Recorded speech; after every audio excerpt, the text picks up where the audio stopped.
6th standard term 1 chapter 1 நம்பர்ஸில் exercise 1.2ல என்ன கொடுத்துருக்குறாங்க 7th கொஸ்டின்ன்றதை பார்ப்போம்.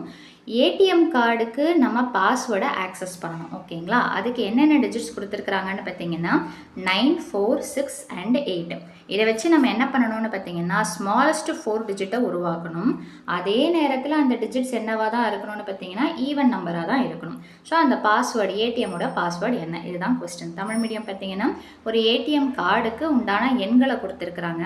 அது எப்படி இருக்கணும்னு பார்த்தீங்கன்னா சிறிய 4 இலக்க எண்ணாக இருக்கணும். அதே நேரத்தில் பார்த்தீங்கன்னா அது ஒரு இரட்டை எண்ணாக இருக்கணும். ரொம்ப சிம்பிள். கொஷினில் அதாவது சொல்யூஷனில் என்ன எடுத்து எழுதுறீங்கன்னா the smallest 4 digit even number அப்படின்னு சொல்லிட்டு எடுத்து எழுதுறீங்க. தமிழ் மீடியம் தேவையான சிறிய 4 இலக்க இரட்டை எண்ணன்னு சொல்லிட்டு எடுத்து எழுதிட்டு is equal to போட்டாச்சா. இப்போது நமக்கு ரஃப் காலத்தில் நான் உங்களுக்கு எழுதி காமிக்கிறேன்.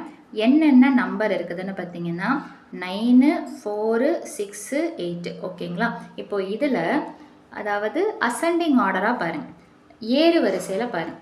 எது அப்படி பார்த்தா ஸ்மாலஸ்ட் நம்பரு 4. ஸோ அப்போ 4 எடுத்து எழுதுங்க. இங்கே நம்பர்ஸ் தனித்தனியாக கொடுக்கும்போது கமாஸை ப்ளேஸ் பண்ணுறது கரெக்டு. ஆனால் நம்ம மொத்தமாக எடுத்து எழுதும்போது இந்த இடத்துல என்ன போடக்கூடாதுன்னு பார்த்தீங்கன்னா கமாஸை போடக்கூடாது. சரி, 4 எடுத்து எழுதியாச்சு. அடுத்தது சின்ன நம்பர் என்ன இருக்குது 6. ஸோ அதையும் எடுத்து எழுதுங்க, கமாவாக போடாதீங்க. இப்போது வழக்கமாக பார்த்திங்கன்னா நம்ம ஏறு வரிசை அதாவது அசெண்டிங்லன்னா அடுத்த சின்ன நம்பர் 8 தான் எழுதணும். ஆனால் இங்கே என்ன அப்படின்னு பார்த்தீங்கன்னா லாஸ்ட் நம்பர் என்ன நம்பராக முடியணும்னு சொல்லிட்டாங்க, ஈவன் நம்பர். லாஸ்ட் நம்பர் அதாவது இப்போ இங்கே ஒரு டிஜிட் போடணும், இங்கே ஒரு டிஜிட் போடணும், என்ன போடணும். இந்த எண் கண்டிப்பாக எண்ணாவாக தான் இருக்கணும்னு சொல்லிட்டாங்கன்னு பார்த்தீங்கன்னா ஈவன் நம்பராக இருக்கணும், அதாவது இரட்டை எண்ணாக இருக்கணும்.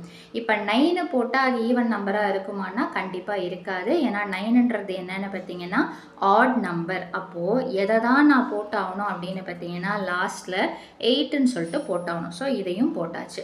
அப்போ மீதி இருக்கக்கூடிய ஒரே நம்பர் என்னன்னு பார்த்தீங்கன்னா 9.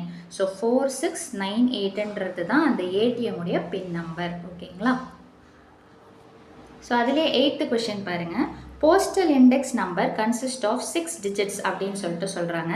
அதில் மொதல் 3 digits என்னன்றதை கொடுத்தாச்சு, தட் இஸ் 6, 3 and 1.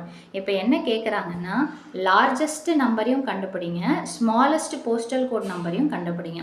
இந்த ஃபஸ்ட்டு 3 digitsன்றது மாற போகிறது கிடையாது, பெருசாக எழுதினாலும் சரி சின்னதாக எழுதினாலும் சரி. இந்த லாஸ்ட் 3 நம்பர்ஸை மட்டும் நீங்கள் என்ன பண்ணணும்னு பார்த்தீங்கன்னா இதை வச்சு பெரிய நம்பர், இதை வச்சு சின்ன நம்பருன்றதை உருவாக்குங்க அப்படின்றத சொல்லியிருக்கிறாங்க. ஸோ இதில் பார்த்தீங்கன்னா இந்த லார்ஜஸ்ட் போஸ்டல் இண்டெக்ஸ் நம்பர் அதாவது பெரிய எண் என்னவாக இருக்கும்னு பார்த்தீங்கன்னா இங்கே ஆன்சர் ரெடிமேடாக இருக்குது. ஸோ கண்டிப்பாக ஃபஸ்ட்டு 631 கம்பல்சரியாக வந்துடும். இப்போது நமக்கு என்னென்ன நம்பர் இருக்குது, 0 இருக்குது, 3 இருக்குது, 6 இருக்குது. இப்போ பெருசுன்னும் போது ஃபஸ்ட்டு எது தான் வரணும்னு பார்த்தீங்கன்னா 6 தான் வரணும். ஸோ அதை எழுதியாச்சு. அடுத்தது பெருசுன்னா 3 தானே வரணும். ஆனால் நம்ம என்ன போடுவோம்னு பார்த்தீங்கன்னா 6, 0 போட்டு அதுக்கப்புறமா தான் 3 போடுவோம். மோஸ்ட் ஆஃப் த பின்கோட் நம்பரில் எண்டிங்கில் ஜீரோஸ் அவாய்ட் பண்ணுவோம். ஸோ அதனால் பார்த்தீங்கன்னா 0வை சென்டரில் போட்டு மீதி இருக்கிற நம்பரை எடுத்து எழுதினீங்கன்னா இதுதான் லார்ஜஸ்ட் பின்கோட் நம்பர். அப்போ ஸ்மாலஸ்ட் என்ன வரும், கம்பல்சரியாக 631 போட்டுடணும்.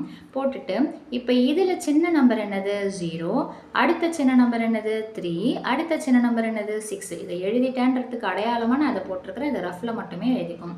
ஸோ இது லார்ஜஸ்ட்டு, இது ஸ்மாலஸ்ட் பின்கோட் நம்பர். ஸோ அவ்வளோதான் இந்த சம்மோட சொல்யூஷன். மீண்டும் அடுத்த பதிவில் வேறொரு சம்மோடு சந்திக்கிறேன். வீடியோ பயனுள்ளதாக இருந்ததுன்னா மறக்காமல் லைக் பண்ணுங்கள், ஷேர் பண்ணுங்கள், சப்ஸ்கிரைப் பண்ணுங்கள். தேங்க்யூ.